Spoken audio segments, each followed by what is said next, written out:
10 years have passed since the death of Kendrick Johnson. Kendrick went to school with a book bag, and he was returned to his parents the next day in a body bag. His body discovered upside down in a gym mat at school. Investigators ruled it an accident. That's what evidence showed. But his family... My family never asked for nothing but the truth. And many others... No justice! No peace! ...don't believe that. He is a liar. Kendrick was murdered at Lyons High School, and no one has been held accountable. Will Kendrick Johnson's family ever get closure? And are the answers still out there?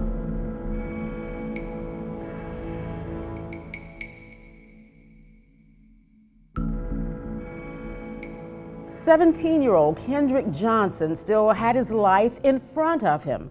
High school proms, graduation, marriage, kids of his own.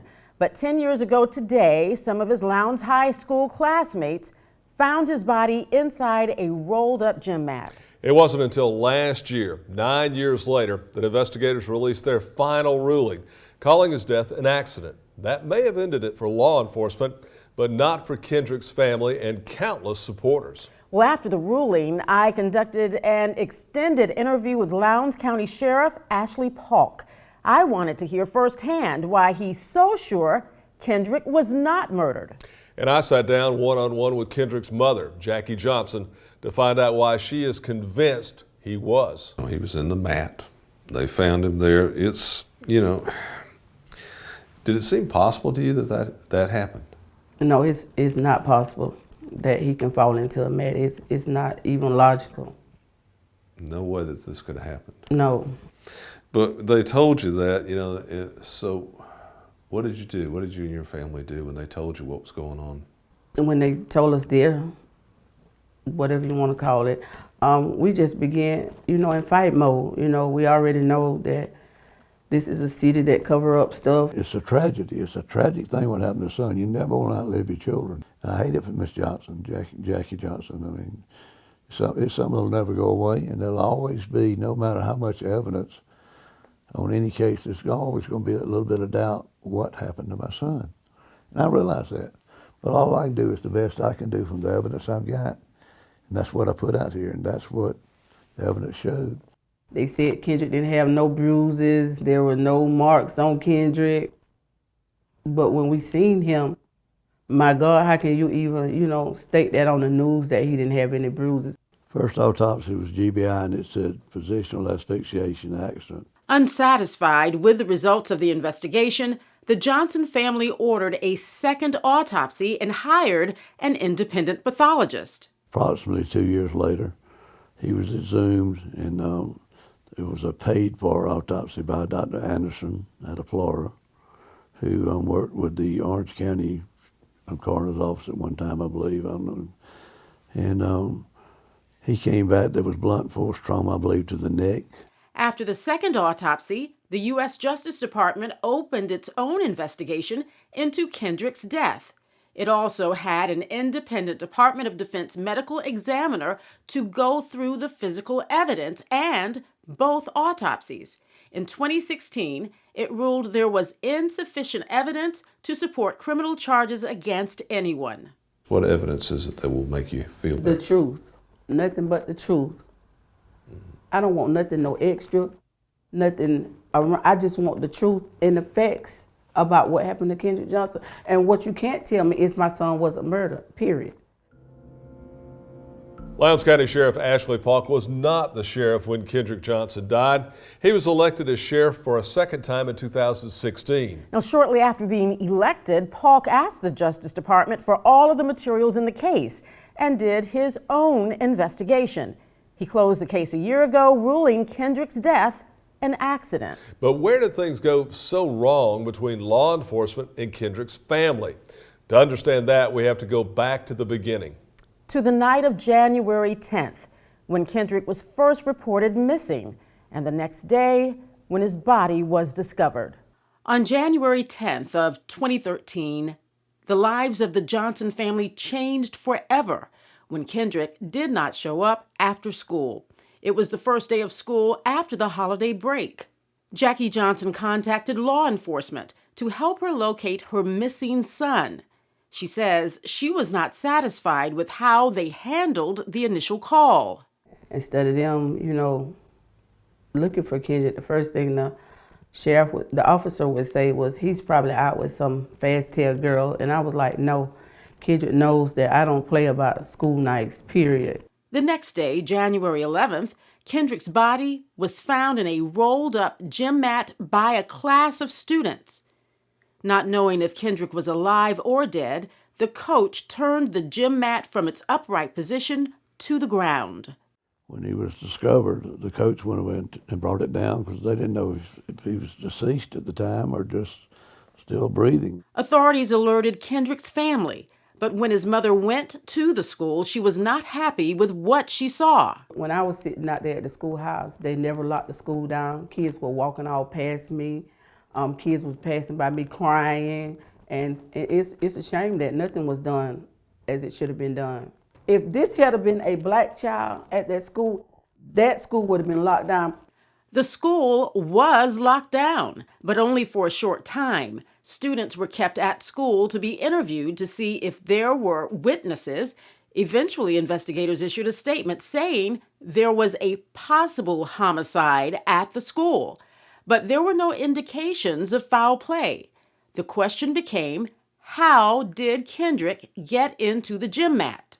What has been explained to me that students would hide their expensive, tennis shoes, athletic shoes in the mats or near the mats? They would drop them down to the core of the mat. The mats are rolled up with a strap around them, so it leaves about a 14 to 16-inch hole, depends on what type mat it is, down the middle, hollow.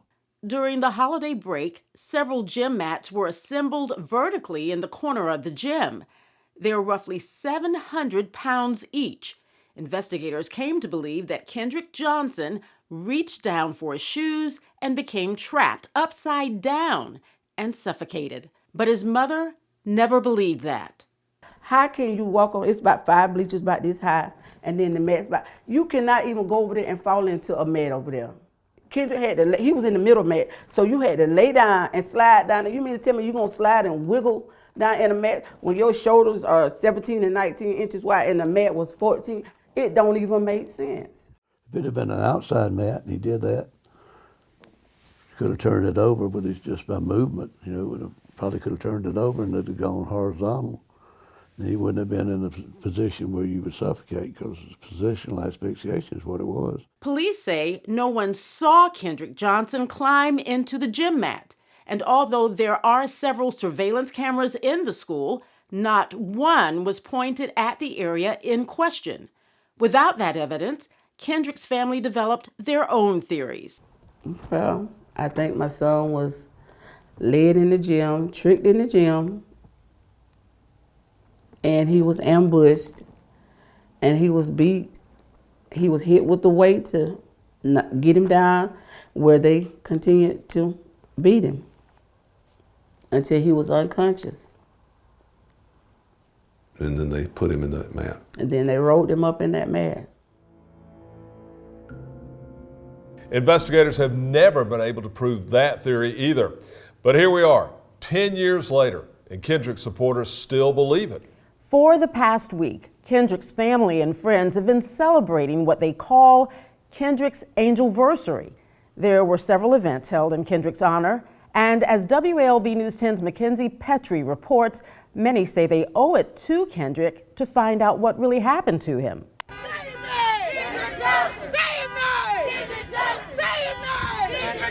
In a March for Justice rally, people came from across the country to support Kendrick's family and to make a statement they have not forgotten. It's been 10 long, hard years. And when I say hard years, the crowd get little and little, but I get stronger and stronger. But we made battles to know who we is. Because y'all killed our child out there, and it ain't gonna be okay. It wasn't okay in 2013, it ain't gonna be okay in 2090. Kendrick Johnson's sister, Kenyetta, held a sibling grief support group with others who have lost loved ones.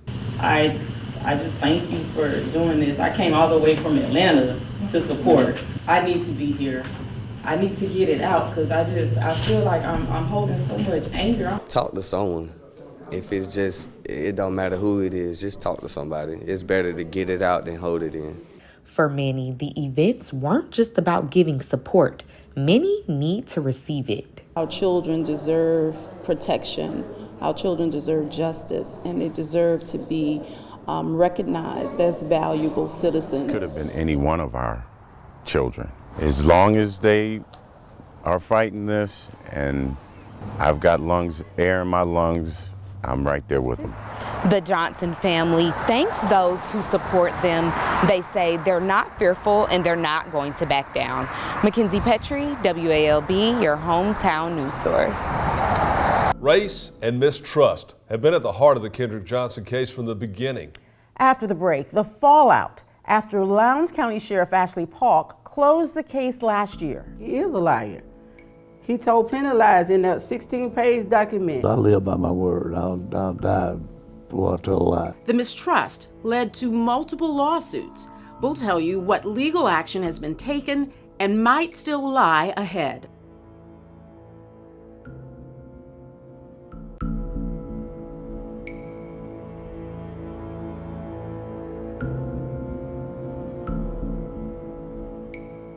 Welcome back to our WALB News Special, Kendrick Johnson 10 years later. Over the last decade, there have been many lawsuits filed by and on behalf of Kendrick Johnson's family. July 2014, the Johnsons filed a lawsuit naming the Lowndes County School Board, the school superintendent, and the principal of Lowndes High School. In a $100 million civil lawsuit filed in January of 2015, the Johnson family alleged a massive conspiracy. The lawsuit accused brothers Brian and Brandon Bell in Kendrick's death. The courts ruled no evidence confirmed that. The two are forever linked to Kendrick Johnson's death online. You still believe that they beat up Kendrick, put him in that map? I do, because all the evidence points toward them. What about these boys? I mean, they've gone on down the road. I mean, like I tell everybody, I don't care about those boys. I just want the responsible party, and if that's where it is, I want those held accountable for what happened to Kendrick. The Johnson family's attorneys filed another lawsuit in August of 2016, naming 42 defendants, including members of the Lowndes Sheriff's Office and the GBI. A federal judge dismissed the lawsuit and ordered the Johnson family to pay legal fees. Mistrust of law enforcement. It's always been at the center of the Kendrick Johnson case. Those feelings are deep-rooted for many in the black community. South Georgia has a painful racist history. And that could partly explain why it's hard for a black mother to accept the death of her son as an accident. When Sheriff Paulk reopened the case in March of 2021, he said it was because he wanted to find the truth. He walked me through that process. And Jackie Johnson explained to me why those efforts did nothing to establish trust. He is a liar. He is a liar. He told plenty of lies in that 16-page document. He told plenty of lies, and my husband called him out on those lies. He says that there was no evidence in there. Yeah, of course, that's what he's gonna say. Why do you think he would do that? Because he's allegedly part of the cover-up now. Don't call me a liar. You can call me a lot of names. You can call me a cracker. You can call me whatever you want to. You can call me any name in the book. A lot of them you can't put on TV. But don't call me a liar.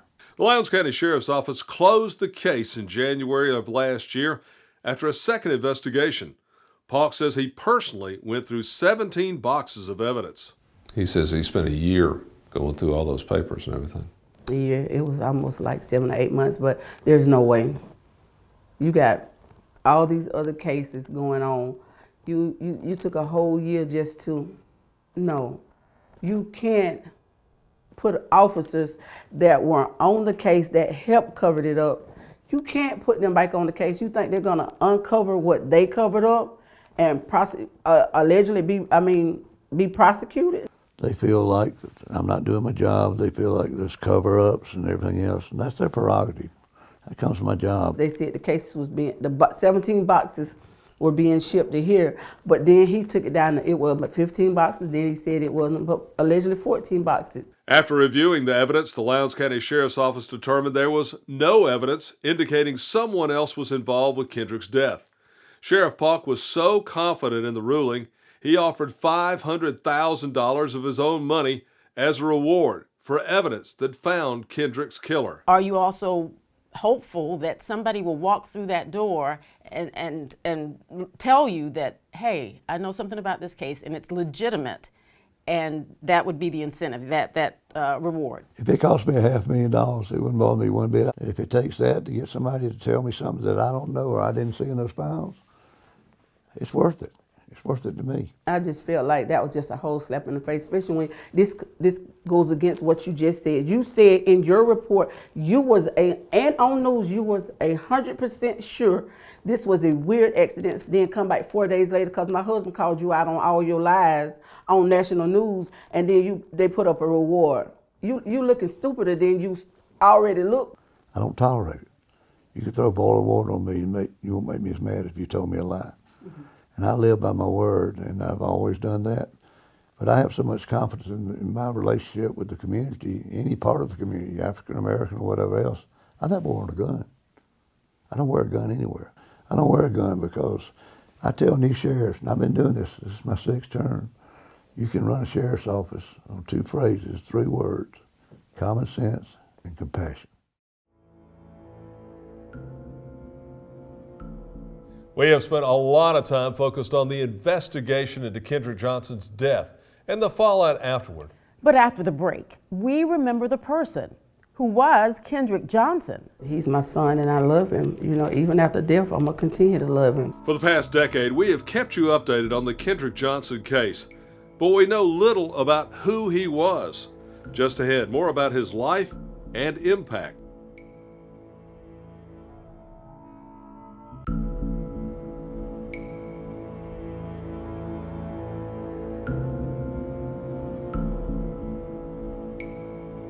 Ten years after his death, Kendrick Johnson symbolizes many things for many people.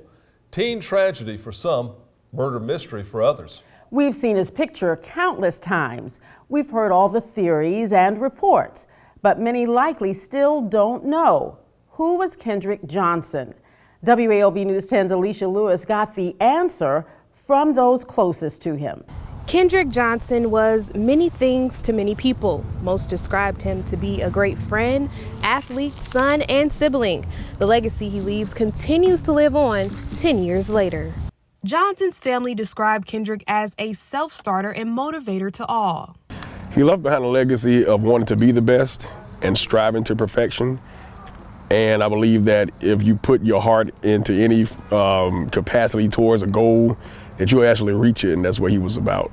Even at the age of 17, he inspired his peers to stay on the right path and to follow their dreams. His mother described his personality as soft-spoken but could light up any room. And I'm so proud of him for being the child that he was. He didn't have to be pushed to go to school. He never said he wanted to drop out of school. He was glad to go because he had his goals already set in life, to go to college and then one day become an NFL player. So I am still so proud. For me, you're my NFL player in heaven. Kendrick Johnson was an athlete. He played football, basketball, and track. Everyone I spoke with told me they believe his talent would have taken him far. I remember when he was small and when he used to play football or something, he'd get mad when they lose. He'd be mad when they lose. Just miss him so much. You can't hardly put it in the words how you really miss him. The family tells me they will continue to fight for justice and celebrate his life for years to come. His legacy will continue in spirit. Alicia Lewis, WALB, your hometown news source. It has been 10 long years since the passing of Kendrick Johnson. Throughout this special, we've seen how the Johnson family has kept his memory alive and how they continue to advocate for him. I keep trying to tell him we ain't going nowhere. We're gonna fight until somebody is held accountable. Just ahead, how the Johnson family will continue fighting for justice no matter how long it takes. And what about the future of his case?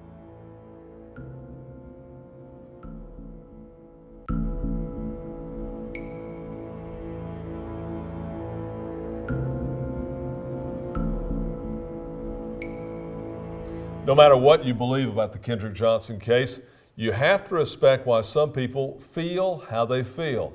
Kendrick Johnson's mother, many others, still believe the truth has not come out. And even though the case is closed, Sheriff Polk told me he is willing to reopen it. I'm not just fighting for Kendrick, I'm fighting for other kids. That this never happens to another family, that they don't have to suffer the way me and my husband suffer on a daily basis. We don't get a break from suffering. The Johnson family has been fighting for justice for Kendrick for a decade now. Jackie Johnson has taken Kendrick's story to the popular app TikTok, where she not only advocates for Kendrick, but also other victims in national unsolved cases. His name is Orenzo Dye, aka Noodle, and he was unalived last year.